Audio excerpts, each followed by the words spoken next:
경기방송은 20대 경기지역 국회의원들의 공약 검증을 진행하고 있죠. 오늘은 오산과 화성 지역으로 가봅니다.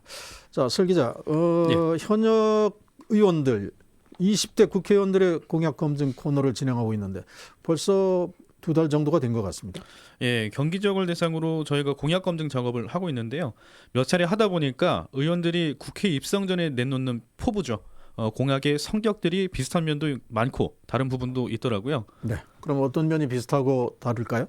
예, 크게는 초선 재선 의원들과 중진의 다선 의원들의 차이가 크게 보였습니다. 네. 먼저 다선 의원들은 대부분 좀 노련미가 돋보였고요. 지역 정서를 잘 알고 지역의 굵직한 현안들에 대해서 설계가 구체적이었습니다. 한 지역에서 의정 활동을 수년간 하다 보니까 아무래도 정책과 사업 자체의 연속성도 있었고요. 지역 브랜드를 잘 살리기 위한 아이디어가 돋보이는 공약도 눈에 띄기도 했습니다. 반면에 선수가 적은 의원들은 다선보다는 조금 센스라고 할까요? 공약이 좀 투박하다는 생각도 들었는데요. 특히 초선들의 경우는 정계에 처음 입문하다 보니까 국정 현안을 본인의 공약으로 넣어서 정부를 뒷받침하는 역할로 주로 하는 경우가 많았습니다. 네. 자, 이렇게 다르고 비슷한 면. 오늘 대상으로 한 국회의원들의 경우는 어떤가를 들여다보면 좀 더 재밌게 볼 수 있지 않나 이런 생각을 해봅니다. 오늘은 오산과 화성 지역을 준비했죠? 네, 먼저 더불어민주당 오산시 안민석 국회의원인데요. 핵심 공약부터 들어보시죠. 지역구 경기도 오산시 더불어민주당 안민석 의원 5대 핵심 공약. 공약 1. 독산성 세마대 복원 및 세계 문화유산 등재. 공약 2. 중미령 UN 초전기념 평화공원 조성.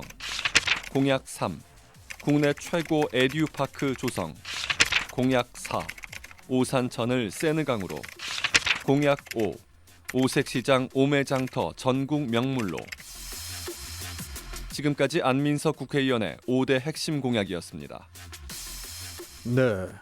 뭐 국내 최고 에듀파크다. 또 오산천을 세느강으로 뭐 이런 공약을 들으면 벌써 이렇게 크고 굵직한 이런 느낌이 다가오는데 굉장히 거창한 것 같습니다. 네, 그 이름에서부터 느껴지듯이 공약들이 좀 의미가 남달랐는데요. 1순위가 그 독산성과 세마대 복원 그리고 세계 문화유산 등재입니다. 뭔가 벌써 거창한 느낌인데요. 네. 독산성은 백제부터 조선시대까지 경기 남부 지역을 담당했던 성입니다. 네. 특히 임진왜란 때 권율 장군이 승전한 곳으로 유명하거든요. 잠깐 일화 하나를 소개해드릴 건데요. 독산성은 전략적 요충지이기도 하지만 물이 절대적으로 부족한 것이 큰 단점이었습니다. 네. 당시 이곳을 진격한 일본군 가토 기요마사는 독산성 일대가 벌구숭이 산임을 보고서 물이 부족하다 이렇게 알아차렸습니다. 그래서 물지개를 산 위로 올려 보내서 성 안에 우리 군사들을 조롱하기도 했는데요.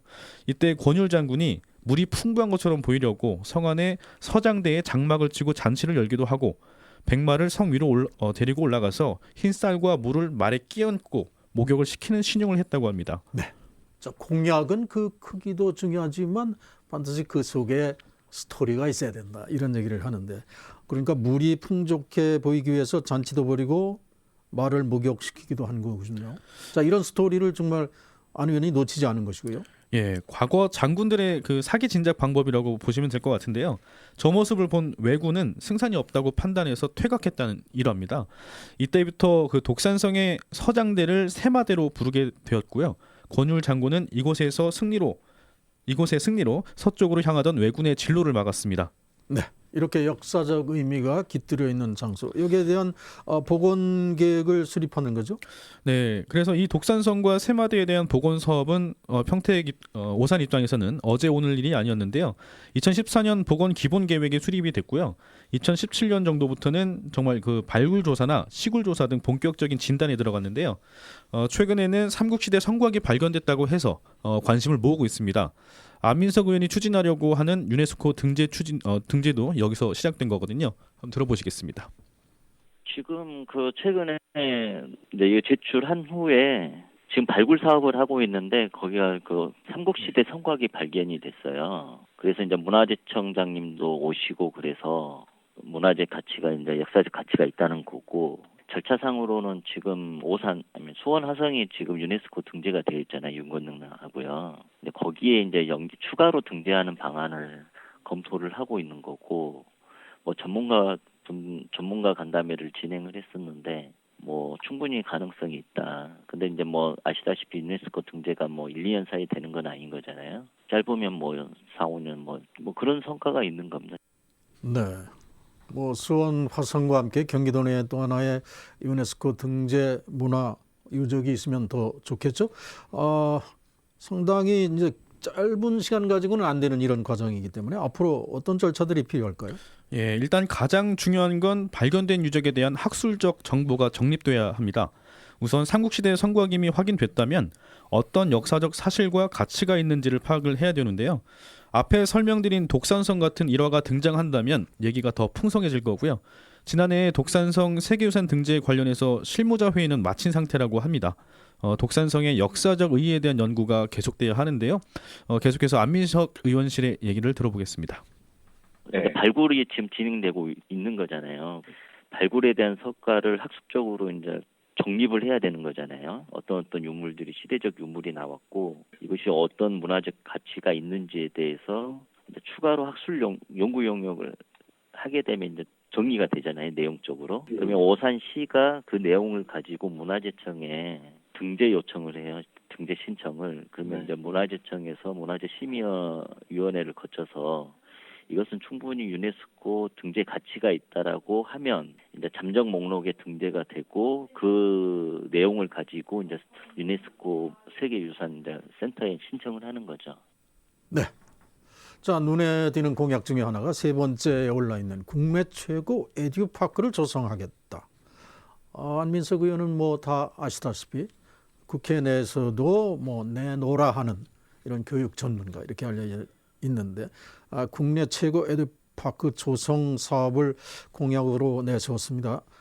신도시에서는 이런 특정 콘셉트로 된 공원을 많이 볼 수 있는데 오산은 에듀파크 공원이네요. 네, 이런저런 테마파크가 앞으로도 지역민과 관람객들의 눈길을 끌 것 같은데요. 안민석 의원은 오산 내산미동 일원 약 3만 8천 평 대지에 4개의 콘셉트 공간을 만들겠다고 한 겁니다. 일단 의원실 설명부터 들어보시겠습니다. 거기가 4가지 꼭지가 들어가잖아요. 사업이요. 복합안전체험관하고 미니어처하고 드라마 세트장하고 에듀퀴즈 테마파크하고 크게요. 그 복합안전체험관은 지금 착공을 했고 내년에 준공할 예정인 거고 미니어처도 뭐 착공을 했고 드라마 세트장은 지금 운영을 하고 있고. 예, 현재 운영을 하고 있는 곳도 있고 공사 중인 곳도 있습니다. 먼저 복합안전체험관이 있는데요. 여기는 화재나 전기, 가스 안전 체험을 할 수도 있고요.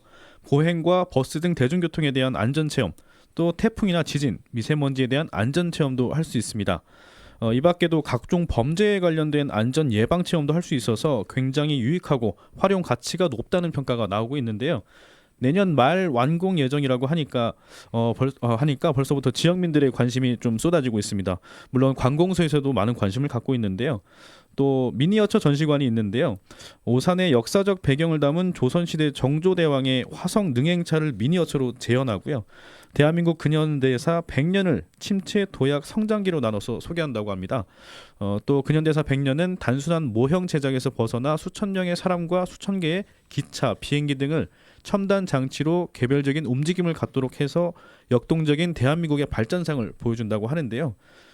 또 한 곳에는 3D 프린터를 이용해서 가족이나 연인들이 왔을 때 직접 자신들만의 미니어처를 만들어 갈 수도 있다고 하니까 데이트 코스로도 인기가 좋을 것 같습니다. 네.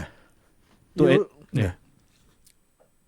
에듀파크 전체가 완공되고 활성화되려면 최소 내년 말까지는 기다려야 하겠지만 자리가 잡히고 나면 괜찮은 관광지가 되지 않을까 하는 생각이 듭니다. 네. 또 하나의 관광 공약으로 이어질 수 있는 게 지금 네 번째 공약으로 올라 있는 오산천을 세느강으로. 네. 상당히 감성적 분위기가 확 느껴지는데 과연 어떤 모양으로 만들지 궁금하네요. 예, 그 오산천과 거울동천, 가장천 등 생태 하천을 먼저 복원을 하고요. 감각적으로 꾸며서 그 프랑스의 세느강처럼 만들겠다고 하는 건데요. 하천 복원 사업이 진행 중이긴 한데 프랑스의 명소인 세느강천 거대하게 변신할 수 있을지는 좀 지켜봐야지 않을까 이런 생각이 듭니다. 네. 자, 거창한 공약과 지역을 연결해서 마치 오산 여행을 다녀온 것 같은 그런 느낌도 듭니다. 안 의원의 공약 이행 활동 한마디로 평가를 한다면 어떻습니까? 예, 안민석 의원은 사선의 중진 의원인데요. 공약들이 모두 지역을 브랜드화하겠다는 의지로 보였습니다. 네. 특히 독산성의 세계문화유산 등재의 노력은 정말 의미가 깊게 느껴졌고요. 다수한 의원인 만큼 노련하게 지역의 브랜드화를 추구했다. 이렇게 한 줄 평을 남기고 싶습니다. 자, 이번엔 화성을 지역의 더불어민주당 이원욱 의원입니다. 공약들을 먼저 살펴봅니다. 지역구 경기도 화성시 을 더불어민주당 이원욱 의원 5대 핵심 공약. 공약 1. 창의 지성교육 확대. 공약 2. 트램 조속 추진 및 인덕원선 솔빛나루역 신설 추진. 공약 3. 화성형 고교 평준화 조기 추진. 공약 4. 영세사업자 카드 수수료 1% 입법화. 공약 5. 사회적 경제조직 유치 및 활성화 지원. 지금까지 이원욱 국회의원의 5대 핵심 공약이었습니다. 네. 경기방송이 현역 국회의원들의 공약을 검증하고 있는데 혹시 청취자분들이나 이 공약 검증 대상에 오는 국회의원들 중에서 어떤 근거로 경기방송이 점수를 매기고 평가를 하는 것이냐 이런 의문을 제기할 수도 있겠습니다만 이것은 저희들의 자의적 판단이 아닌 거죠. 자, 설 기자 어떤 방식으로 검증 작업이 이루어지고 어떤 데이터를 근거로 하고 있는지요? 예, 경기방송은 내년 총선을 겨냥해 20대 경기지역 국회의원들을 대상으로 공약 검증 방송을 하고 있는데요. 한국 매니페스토 실천본부로부터 받은 자료를 근거로 하고 있습니다. 국회의원들이 당선 당시에 한국 매니페스토 실천본부에 제출한 핵심 공약 자료고요. 이를 토대로 추가 취재를 진행했고 해당 의원실을 통해서 내용 확인 작업도 거쳤다는 점을 말씀드립니다. 네. 정책 선거를 이끌고 있고 가장 객관적인 자료를 제시하고 있는 한국 매니페스토 실천본부로부터의 데이터를 통한 분석이라는 걸 다시 한번 말씀드립니다. 자, 그러면 더불어민주당 화성을 이원욱 의원 어떤 공약을 펼쳤는지 소개해 주시죠. 네, 이원욱 의원은 화성을 지역 재선 의원입니다. 지난번에 화성 지역 국회의원 공약도 한번 제가 다뤘었는데요. 아시다시피 화성 동탄 지역의 교통 문제나 교육 관련 정책들이 많았습니다. 신도시 형성으로 인구가 갑자기 몰리다 보니까 나타나는 현상들인데요. 이원욱 의원 역시 본인의 가장 핵심 공약으로 창의 지성교육 확대라는 정책을 내세웠는데요. 말만 들으면 조금 추상적이긴 합니다. 근데 내용을 들여다보면요. 경기 교육도서관 건립이 추진되고 있고요. 자유학기제 지원센터를 구상 중입니다. 지난 9월 이원욱 의원과 이재정 경기도교육감, 서철무 화성시장은 경기 교육도서관 건립 MOU를 체결했는데요. 이 의원이 국비와 도비를 담당하면서 세부 사항은 실무 협의를 통해서 이제 구체화하기로 한 상태입니다. 해당 업무 협약 동의안은 경기도의회 본회의도 통과를 해서 앞으로 속도가 붙을 전망인데요. 경기도 교육청과 화성시는 학생들이 꿈꾸고 성장하는 공간, 학생과 지역 주민 모두가 참여하는 생활 혁신 공간으로 도서관을 만들겠다는 기대감을 나타내고 있는 상황입니다. 이원욱 의원실 관계자입니다. 창의 지성 교육을 통해 화성 아이들의 바른 성장을 지원한다는 목적으로 했는데요. 저희가 이제 대표적인 거로는 경기도 교육도서관 유치하는 거하고 그다음에 작은 도서관 예산 지원을 확대를 했고요. 그 창의 지성 교육이라고 이제 그 안에 그 자유학기제 같은 게 있어요. 학교 내부에 지원센터를 건립할 예정이고요. 그에 관련 예산을 지금 확대를 시켰습니다. 자유학기제를 지원센터, 자유학기제가 아시다시피 이제 그 일반적인 교육이 아니라 뭐 선생님 다른 선생님도 온다 그런 건데 그런 거를 이제 지원하는 중앙센터 같은 거를 제가 지금 만들고 있어요. 네. 이원욱 의원 교육 문제를 공약의 가장 윗자리에 올려놨습니다. 자, 공약 1번 창의 지성교육 확대 여기에 관련된 자유학기제 이건 아이들이 자유롭게 꿈을 찾아볼 수 있는 시간을 허락한다 뭐 이런 교육 제도인데 어떻게 이 제도를 활용해야 하느냐 이건 사실 교육 분야에서는 중요하게 다뤄야 하는 문제죠. 네, 맞습니다. 그래서 전문 지원센터를 설립한다는 구상을 하고 있는 건데요. 이건 역시 좋은 성과가 낼 수 있을지 기대가 되고 있습니다. 다음은 3순위 공약에 화성형 고교 평준화 조기 추진이라는 사업명이 있는데요. 지난번 권칠승 의원 편에서도 한번 얘기가 나왔었습니다.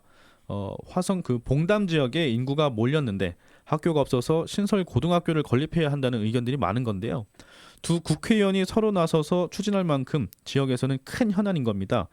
의원실에 따르면 조만간 건립 추진 여부가 확정될 거라고는 하는데 아직까지 진전은 없는 상황입니다. 이 봉담 1고 투용자 심사를 할 거예요. 진행 중에 있거든요. 결과가 곧 나올 겁니다. 승자 심사가 진행되고 있어서요. 확치가 되면 이제 동담1고가 개교가 되면 이제 그거 갖고 이제 평준화를 할 수 있는 거죠. 줄 세우고 아니고 그 문제가 아니라 기자님 말씀하신 대로 이제 가까운 자기 근처에 있는 좀 어떤 복지 차원에서. 네, 신도시에서는 이런 문제들이 빈번하게 발생할 수 있는 현안이죠. 가까운 봉담 지역은 두 국회의원 모두 핵심 공약에 넣었을 만큼 학교 신설 문제, 이건 정말 시급한 지역 현안 같습니다. 네, 그 무리한 그 정부의 신도시 사업 추진에 대한 질책으로도 이어질 수 있겠고요. 지역 학부모들 입장에서는 아주 예민한 문제입니다. 내년 총선을 준비하는 지역 도전자가 있다면 아마 이 공약을 염두하셔야 할 것 같습니다. 사회적 경제 조직 유치 및 활성화 지원이라는 공약을 마지막 5순위로 넣었는데요. 이원욱 의원의 대표 핵심 공약들을 보면 전반적으로 조금 추상적인 단어를 많이 사용해서 구체화할 필요가 있다, 이런 생각이 좀 들었습니다. 사회적 경제 조직, 사회적 기업이나 관련 단체들의 활성화로 경제 붐을 일으키겠다는 취지로 받아들이시면 될 것 같습니다. 지금 더불어민주당에서는 관련 법안을 처리 중이라고 하는데요. 일단 의원실의 설명을 들어보시겠습니다. 당에서도 중점 법안으로 지금 하고 있거든요. 그래서 이게 이제 그 협동조합이라든가 사회적 그 기업 있잖아요. 그런 것들을 좀 이제 그런 경제를 좀 활성화하자라고 지금 한 거예요. 그래서 지금 저희 당에서 사회적 경제 기본법을 지금 발의 중에 있어요. 윤호중 의원이 발의하신데 저희가 이제 저희 의원님이 원내수석 부대표잖아요. 그래서 중점 법안을 처리해서 지금 하고 있고 현재 상임위에 상정이 돼 있습니다. 그래서 요 관련해서 이제 어떤 사회적 기업 확대라든가 뭐 협동조합 관련해서 사회적 기금 활용해서 사회적 경제의 어떤 활성화 유치한다던가 협동조합에 관련해서 어떤 제가 한다던가 그런 것들을 지금 얘기를 하고 있습니다. 네, 사실 지금 20대 국회의원들의 임기가 내년 5월까지고 지금 총선 전국이라서 법안 처리까지 이 시간에 가능할 것인가, 또 임기 내 목표가 가능할 것인가, 사실 좀 물리적으로 어려워 보이기도 합니다. 예, 경제 활성화라는 게 쉽게 되긴 힘들죠. 그래도 아쉬운 점은요, 처음부터 계획을 단계적으로 세웠더라면 좋았겠다, 이런 생각이 들었거든요. 사회적 기업 리스트를 가져다가 단계적으로 지역사회에 안착시키면서 동시에 관련 법안을 추진했다면 지금쯤 눈에 조금씩 효과로 나타나지 않았을까 하는 생각이 들었습니다. 공약이 조금 추상적이다 보니까 속도를 내기도 힘들었고요. 속도가 날 수도 없는 구조였습니다. 공약을 설계할 때 단계적으로 가능한 목표를 설정해서 유권자들에게 다가가야 할 것 같은데, 그래야 현실적으로 가능한 범위를 얘기하면서 설득도 되지 않을까, 이런 생각이 들었습니다. 뭐든 다 해줄 수만 있다고 하면 정말 뜬구름 같은 얘기로 끝나는 게 아닌가, 이런 아쉬움이 있습니다. 네. 자, 그럼 이원욱 의원의 공약에 대해서도 한 줄 평을 좀 해봐야죠. 예, 문제 많은 신도시 국회의원 참 하기 힘들다, 이렇게 말씀을 드리고 싶은데요. 사실 신도시라고 하면 어딜 가나 교통과 교육 문제가 있거든요. 오히려 신도시 개발이 되기 전에는 마을 민원만 해결하면 됐으니까 의정 활동이 조금 더 수월했을 것 같은데, 이제 신도시가 되고 나니까 정부 차원에서 해결해야 할 문제를 국회의원 몫이 돼버려서 좀 안타깝다는 생각이 많이 들었습니다. 그래서 이현욱 의원의 공약이 조금 추상적인 면도 있었지만 문제 많은 신도시 국회의원은 참 하기 힘들다, 이렇게 정리하겠습니다. 네. 지금까지 더불어민주당 두 의원에 대한 공약 검증 시간을 가져봤습니다. 경기방송은 앞으로도 이 공약 검증 시간을 현역 국회의원들은 반성의 시간이 될 수 있도록, 또 유권자분들에겐 눈을 더 매섭게 하고 도전자들에게는 꿀팁이 되도록 만들도록 노력하겠습니다. 정치권이 점점 더 치열하게 총선 경쟁을 시작하게 되면 공약 하나 체크할 겨를 없이 당파 싸움에만 눈이 멀어 검증의 시간을 갖기가 쉽지 않습니다. 지금부터 차근차근 우리 동네 사정을 알리고 정말 필요한 게 무엇인지 알려주는 저희들 경기방송과 함께 따져보시기 바랍니다. 지금까지 설석영 기자였습니다. 수고했습니다. 감사합니다.